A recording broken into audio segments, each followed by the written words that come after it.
Have you ever lost someone you loved? Someone you trusted and cared for more than anything in this world? I have.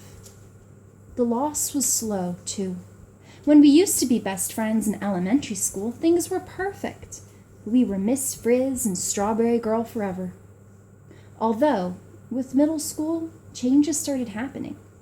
First, my parents got a divorce. I couldn't find a way to tell you. You were only interested in the cute boys on the bus. I didn't fit in.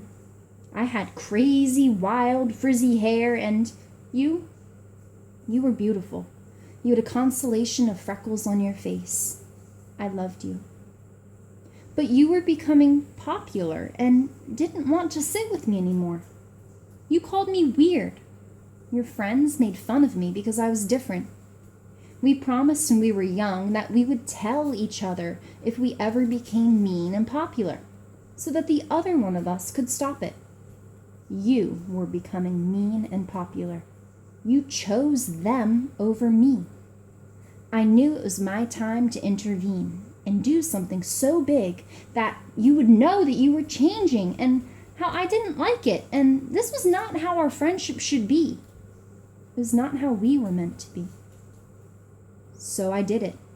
I did something big, and I watched you from afar as you looked at your locker and burst into tears.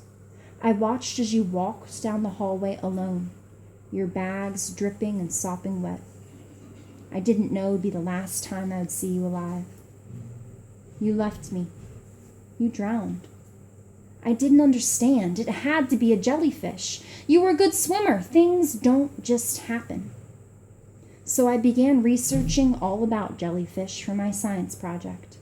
I learned a lot. I learned about one jellyfish that's so tiny it's almost invisible. And I learned that it's deadly. This had to be what happened. I knew what I had to do. I had to go to Australia and find the jellyfish expert who knows about how you must have died. I have to explain to him that there's no other way. Things don't just happen. So I began to plan a trip. I never talked at school. Kids were mean, even meaner once you died. They laughed and called me Medusa. I knew I had to steal my dad's credit card and go to Australia soon. I needed to prove that it wasn't just an accident. So I began to plan. To find out what happens in the book, you must read this page-turning book. It is a sad one, although I'd recommend this book to all middle school students. This book shows two different perspectives on bullying, which is a very prevalent issue now. This book could also be used as a model for a writer's craft lesson. The chapters vary in length and flip between the present and past flashbacks. This gives the reader a lot of extra detail about Susie and Franny's former relationship.